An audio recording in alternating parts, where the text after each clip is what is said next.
Hello, alright, good evening YouTubers. And today on my steampunk build, I'm going to go ahead and just do a quick run through on goggles I'm getting ready to make for our International Steampunk Symposium. Goggles are actually a fairly common thing for you to see. A lot of steampunkers use them, and they're actually very inexpensive and very easy to create your own custom pair. Now, hold on, this camera angle sucks. I'm going to change it just a little. I apologize. Again, haven't got camera angles quite down yet. Sorry about that. Anyway, so basically what you can do is you can go online and get your basic set. Oh, I don't know if you heard that with the chair. My chair is squeaking, apparently. I have an old school, like, teacher's desk chair. I found it at a thrift. It's kind of amazing, but she's a little squeaky. So I do apologize if you hear that a couple times through the video. These are actually just welder's goggles. You can get them for anywhere from like $5 up to 10. I think I've seen some of them. I am fortunate though, a friend of mine, Kalen Tech, he's in our local steampunk community and he's now out in Richmond, Virginia living, so he's also started steampunk out there. Actually had a deal where he was getting them in bulk, so literally I think he sold them to us for pretty much price. So $5, $10, anywhere there. This is what they look like when you get them. They have several different bases that you can use. You don't necessarily need to use these particular bases. But once you got your base, pretty much from here, it's all just imagination. So here's a couple of pairs that I created myself. These are kind of my Mad Maxi versions. And literally, it cost me the paint, which we will get into just a minute. And most of this jewelry stuff I had already on hand. It's like spare parts, that kind of thing. I think these I took off a jacket that I used to have. Yeah. So these are like, I think people call them my Mad Max steampunk goggles. Thrifting and spare parts. That's where that came from. Also junk jewelry stores. That's a really good place to get little pieces to stick to these. I apologize for these goggles. They got my medals pinned to them right now. But these are for my Mario and Luigi. I don't even know how well you can see it. It looks like it's reflecting off. But we use this for our... I'm Luigi in the group. So we have Luigi, we have Mario, and we have a Bowser. That's Kedra and Ophabia Lovelace join in on that one. Okay, goggles. When you get them, also a lot of them have the darkened lenses in them, but that you don't have to worry about that because you can actually unscrew the lenses on these particular kind. And then you can pretty much put anything you want in here. Some of them, my Mad Max goggles, I can wear. They're visible, but you don't have to if you just want to make them. These are not visible. You can't see out of them. These are just like for the top of the head. Wow, that looks awesome. Hi, how you doing?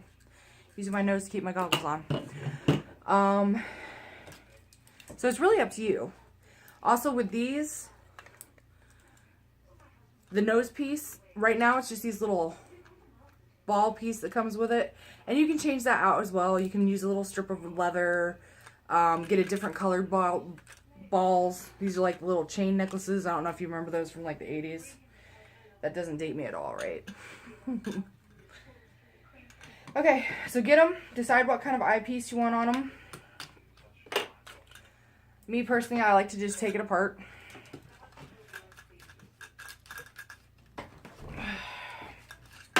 Woo! This is more about the work now, so you don't need to look at my face. All right. I got a cloth. I've got the pair of goggles. So you need, personally, I use for my base paint Rub and Buff, which comes in several different colors. I don't know. I don't think you're going to be able to read that. It's Rub and Buff. You can get it at like Michael's, several craft stores. You can order it online as well. And it comes in black, gold, antique gold, white. It comes in bronze, several different colors basically. And it's a wax-based paint. That's why I like it. Because sometimes with acrylic, this is a very glossy plastic, and I think it tends to chip if you just go with a regular, like this is a good example actually. This is just some regular paint that I had slapped on here. And it's been chipping. It looks like it's been put through the ringer because I didn't use the proper measures.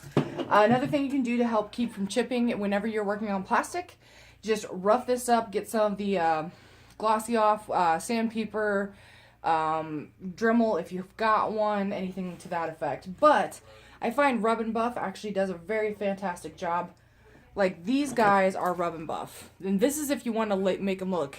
I didn't solid this because I wanted to make it look rough, but you can get a pretty full coverage. Like the base of these is Rub and Buff. It still looks very metallic, and I really haven't had a whole lot of issue with it like flaking off and rubbing off and stuff. So get yourself some Rub and Buff. You can use, and that's what this is actually for. It's not actually for putting our stuff.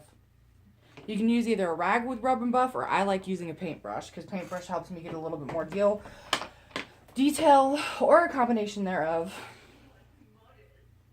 Also, you can totally take out the headpiece.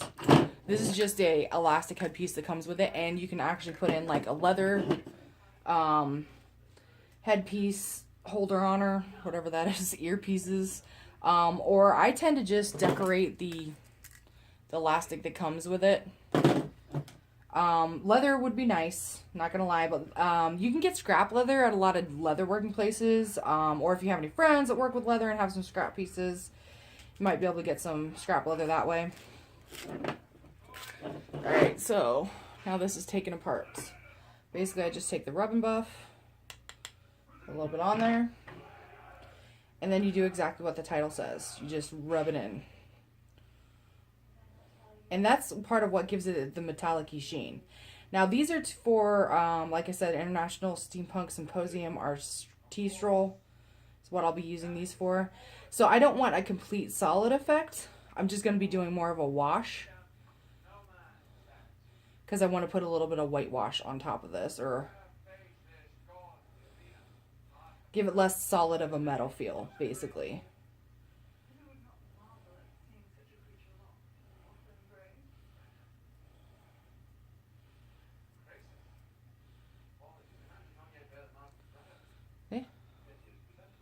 Look at that. Gives it a nice sheen. And if you can get these welder's goggles in, like this one is the black color, you can do more of just like a sheen on it or a wash on it than a full-on metal. Like this one I did full-on metal. Well, not on the inside because I didn't feel like it, but on the outside. That's just a full-on, like, covered wholly. This one's a little bit more of a wash because I wanted it to look a little bit more dinged up, so to speak, and used. A little grungier.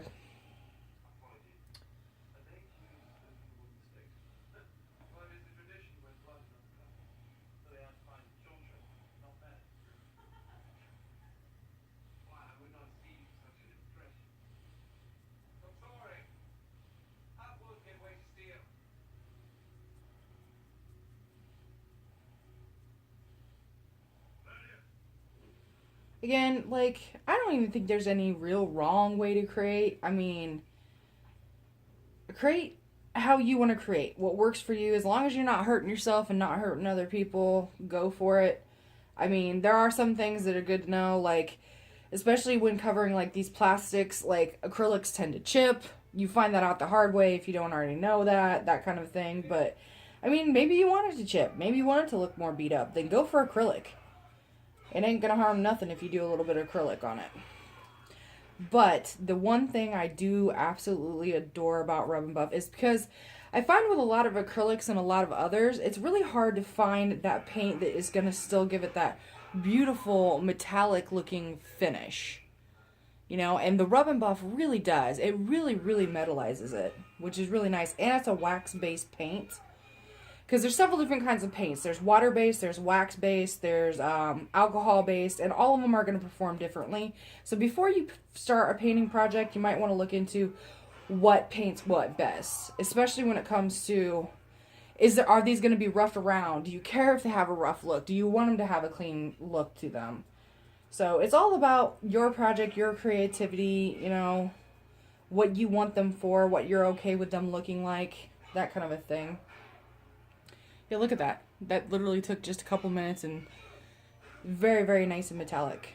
And this stuff actually builds. Like, I've never had any problem with it, like, building up. Because another thing with acrylic, if you don't let it dry in between coats and you try to build it too fast, you're going to wind up with gunky mess. There's just a lot of things when it comes to working with covering plastics with acrylic that I'm just not a huge fan of, so. And no, I'm not sponsored by Rub and Buff, so. Haha. Too soon? Too soon. Maybe. Alright, so once you got your project to the desired metallic sheen, it just really comes down to decorating. These right here, this right here was one of these. I got these, like a whole giant set of these at a thrift store for like $1. So basically I just took a pair of wire cutters, cut off the side here, and then shove this into the eye hole. That sounds really weird. I think with these I might metalize this. Put that sucker here. Like I said, junk jewelry. Like, these are clear, so I could make use of the fact that they're clear. Maybe do like a silhouette.